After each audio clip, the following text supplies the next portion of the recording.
À la une de ce journal, ouverture à Nouakchott sous la supervision du ministre de la Fonction publique et du Travail d'un bureau de la Confédération internationale des syndicats d'Afrique et d'Asie.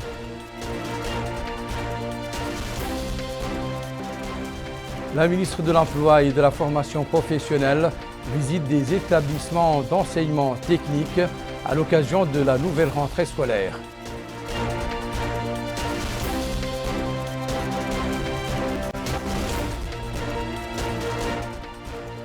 Atelier de renforcement des capacités des gestionnaires des documents dans la gestion et la conservation des archives.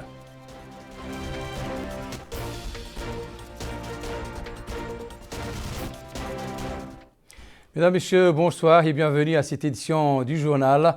Comme annoncé dans les titres, la Confédération internationale des syndicats d'Asie et d'Afrique dispose désormais d'une représentation dans notre pays. Son bureau a été inauguré ce jour par le ministre de la Fonction publique et du Travail à l'occasion d'une cérémonie organisée en collaboration avec certains syndicats mauritaniens. Sidi Yahya Ould Cheikhna Ould Mrabط a affirmé pour la circonstance que le gouvernement s'efforce de construire une relation de partenariat solide avec les partenaires internationaux grâce à une consultation continue. Récit de Bokar Baylaba.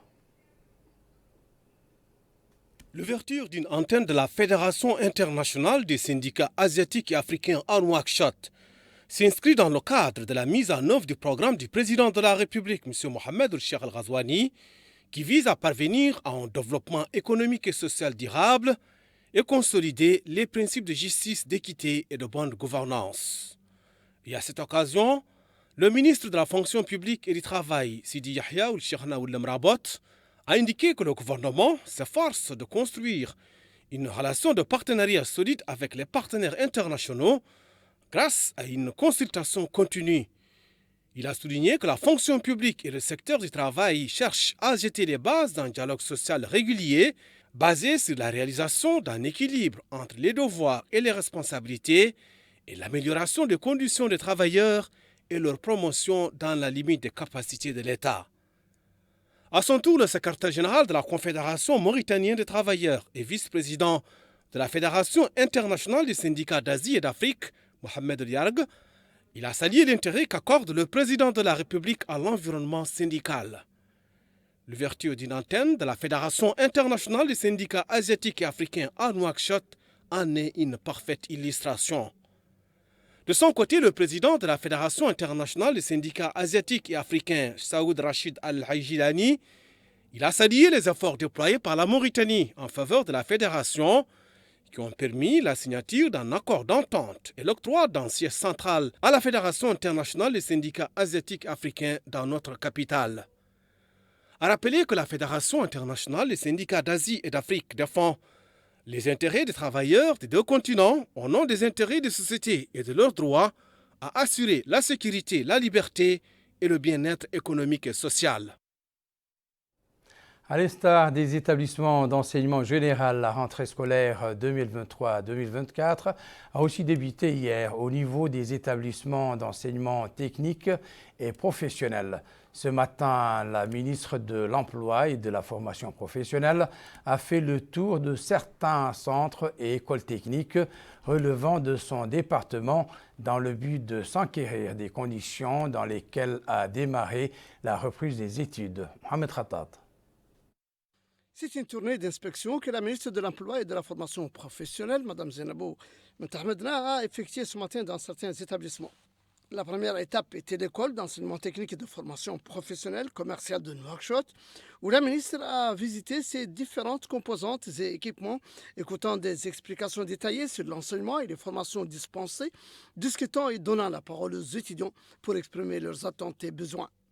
L'étape suivante était l'école d'enseignement technique industriel, où elle a marqué des arrêts dans les ateliers de formation pratique, notamment en soudure et en menuiserie métallique et autres métiers prisés au niveau du marché du travail. L'occasion pour les formateurs de lui présenter des résumés portant sur les programmes de formation, les cours théoriques et pratiques dont bénéficient les élèves. L'école d'enseignement technique et de formation professionnelle dans le domaine des mines, du pétrole et du gaz, nouvellement créée, était l'étape suivante de cette visite de la ministre, s'informant sur les staffs d'enseignement et d'encadrement, les conditions d'accès à cette importante institution économique, le pays connaissant un boom économique certain grâce aux perspectives de gaz et de mines attendues. L'étape dernière était le Centre supérieur d'enseignement technique chargé d'assurer l'enseignement initial et la formation continue des enseignants et formateurs du système de formation technique et professionnelle. Il importe de souligner que ces visites interviennent à l'occasion de l'ouverture de l'année universitaire 2023-2024 qui a été officiellement lancée hier par le président de la République, M. Mohamed Ould Cheikh Al-Qazouani. On en parle très peu malgré leur importance capitale dans la vie publique. Les archives sont en effet ces documents qui nous servent de mémoire. Leur bonne conservation est capitale, tout comme la mise à niveau des personnes chargées de la préservation de cet héritage. Enjeu, ou du moins un enjeu que la Délégation générale des documents nationaux semble désormais appréhender, en atteste l'atelier de formation qu'elle a organisé ce mardi afin de renforcer les capacités des gestionnaires de documents dans les départements publics. Bokar Bailaba. La formation vise à renforcer les compétences dans le domaine de conservation et de protection des documents et sur les techniques et mécanismes modernes de préservation des archives. La formation est organisée à l'intention des gestionnaires de documents dans les départements ministériels, les instances constitutionnelles et les établissements publics. Une grande importance aux archives en tant qu'instrument de travail qui préserve les droits des personnes et des institutions et facilite le travail de contrôle, de comptabilité et de suivi et évaluation de l'administration publique. En plus d'être une source pour la recherche scientifique et historique, les archives constituent le socle de l'identité et de la mémoire collective, tout comme elles jouent un rôle de premier plan dans le règlement des litiges. Elles fournissent des informations crédibles et constituent un moyen de communication et de promotion. La formation des gestionnaires des archives administratives revêt une importance capitale du fait qu'elle permet d'accompagner les innovations dans le domaine des techniques traditionnelles d'archivage et les numériser. À son tour, le délégué général des Archives nationales, Mohamed El-Mokhtar ou Mohamed El-Hadi, il a énuméré les missions fondamentales de la délégation, à savoir le traitement des questions liées aux documents, telles que leur préservation, leur classification, leur publication, leur utilisation à des fins administratives et historiques. À cela s'ajoute la gestion de la bibliothèque administrative et historique supplémentaire des documents, la tenue des dossiers de documentation administrative, le contrôle des documents régionaux et sectoriels et des documents à l'étranger, ainsi que la fourniture d'un appui technique aux secteurs gouvernementaux. Pour rappel, la délégation générale des Archives nationales a été instituée par le décret numéro 070-2022 du 10 mai 2022 et modifiée par le décret 2015 du 26 septembre 2023. Elle est chargée de la conservation de tous les documents, quelle que soit leur date, nature, forme ou titulaire, produits ou reçus par des personnes physiques ou morales ou par des organismes publics et privés dans le cadre de leur travail administratif. Au niveau du commissariat aux droits de l'homme, à l'action humanitaire et aux relations avec la société civile, l'heure était aujourd'hui à l'échange autour du 4e rapport périodique de la Mauritanie relatif à la mise en œuvre des exigences de la Convention sur l'élimination de toutes les formes de discrimination à l'égard des femmes. Les personnes conviées à cette rencontre se sont exprimées sur les observations finales et les recommandations du Comité des Nations Unies relatives aux discriminations basées sur le genre. Mohamed Khattat. C'est un atelier de restitution, de partage et de diffusion des recommandations du Comité des Nations Unies pour l'élimination de toutes les formes de discrimination à l'égard des femmes présentées par le Commissariat aux droits de l'homme à l'action humanitaire en relation avec la société civile en coopération avec le Haut Commissariat des Nations Unies dans notre pays. L'occasion Pour le commissaire aux droits de l'homme, à l'action humanitaire et aux relations avec la société civile, M. Cheikh Ahmedou Ould Ahmed Saad Moursidi, de préciser qu'il est heureux de lancer les travaux de cet important atelier de son département en vue de porter à la connaissance des acteurs gouvernementaux et non gouvernementaux, ainsi que des partenaires techniques et financiers dans le domaine des droits de l'homme, sur ces recommandations finales destinées à notre pays, visant à renforcer les efforts et démarches entreprises par le gouvernement dans les différents domaines de promotion et de protection des droits des femmes. Il a souligné le souci des plus hautes autorités du pays et leur détermination à raffermir à travers leurs programmes et les stratégies de développement à promouvoir et protéger les droits de l'homme de façon générale, y compris ceux des femmes, et cela en collaboration avec tous les partenaires. De son côté, le représentant du Haut Commissariat des Nations Unies aux droits de l'homme en Mauritanie, M. Laurent Millon, a félicité le gouvernement mauritanien pour son engagement et son travail continu pour suivre le rythme des organismes des Nations Unies travaillant dans le domaine des droits de l'homme. Je voudrais insister sur le fait que la thématique des droits des femmes et des filles est une priorité pour notre bureau, mais également du système des Nations Unies en Mauritanie. Et je voulais vous rassurer que nous continuerons à soutenir les efforts du gouvernement, des institutions nationales et de la société civile dans leurs efforts visant à faire tomber toutes les formes de discrimination à l'égard des femmes et des filles en Mauritanie. Il importe de souligner que cet atelier vise à discuter de toutes les évolutions liées au domaine de la lutte contre la discrimination à l'égard des femmes et à partager les recommandations du 4e rapport périodique soumis par la Mauritanie le 15 février devant le Comité des Nations Unies pour l'élimination de la discrimination à l'égard des femmes. Autre conclave, celui des membres du Haut Conseil de l'éducation à l'occasion de sa première session ordinaire. La réunion a passé en revue les activités du Conseil entre deux sessions et pris connaissance du rapport préparé par le Conseil destiné au gouvernement, en plus d'autres questions soumises à l'ordre du jour de la session. Bokar Baylaba pour en savoir plus. C'est la première session ordinaire du Haut Conseil de l'éducation. L'ordre du jour de la réunion de cette nouvelle institution est axé sur les présentations liées au rapport sur les activités du Conseil entre deux sessions. L'un des rapports a été préparé par le Conseil et destiné au gouvernement. L'autre rapport est destiné aux commissions sectorielles. Et dans une allocution prononcée pour la circonstance, le président du Haut Conseil de l'éducation, Brahim Valoul Mohamed Lamine, a souligné l'importance de la session qui se tient au moment où le président de la République, M. Mohamed Cheikh Al-Ghazouani, vient de superviser la rentrée scolaire, traduisant ainsi sa volonté personnelle de tout faire en vue de réformer notre système éducatif.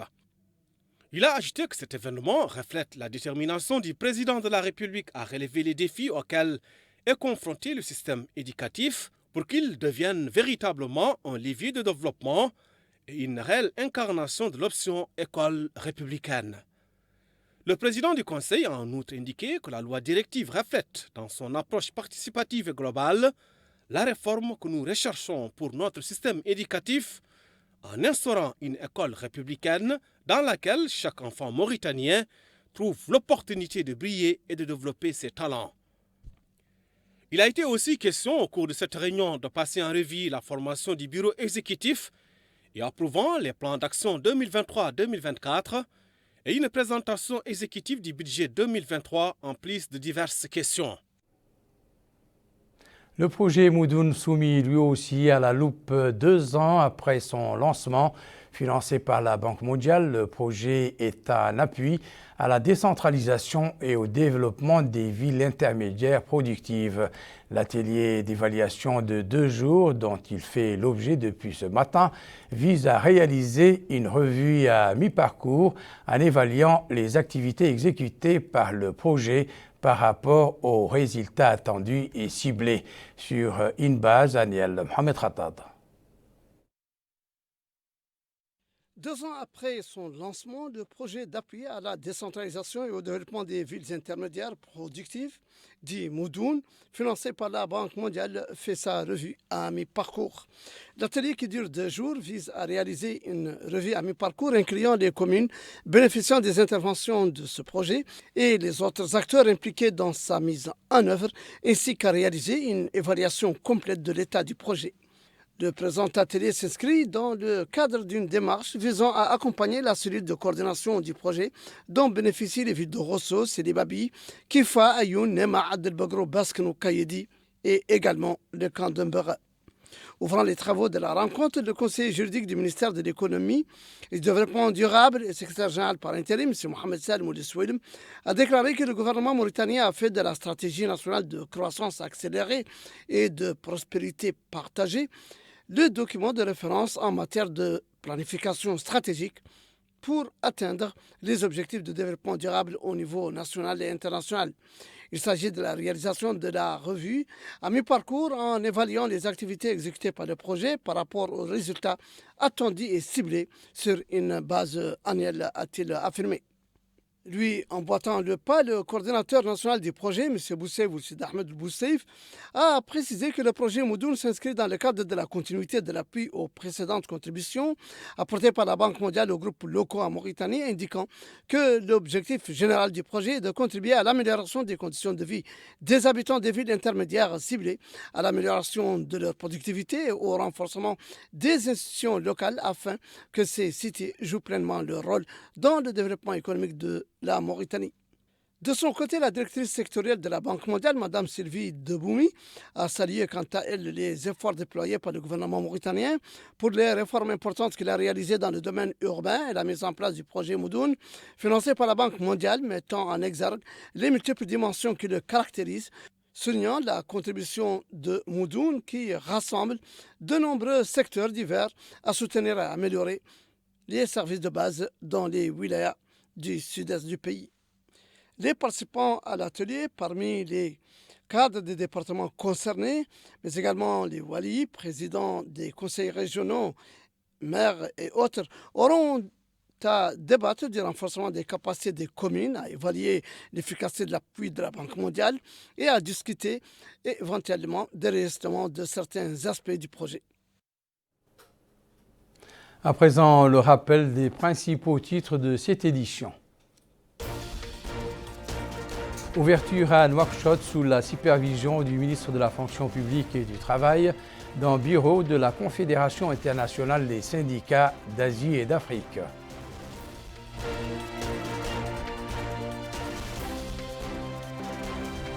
La ministre de l'Emploi et de la Formation professionnelle visite des établissements d'enseignement technique à l'occasion de la nouvelle rentrée scolaire.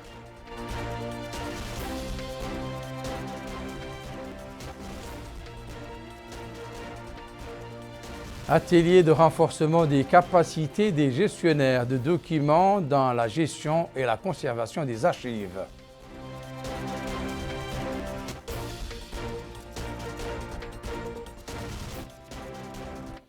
C'est la fin de cette édition. Merci pour votre attention. Excellent moment avec le reste des programmes d'El Mauritania. Au revoir.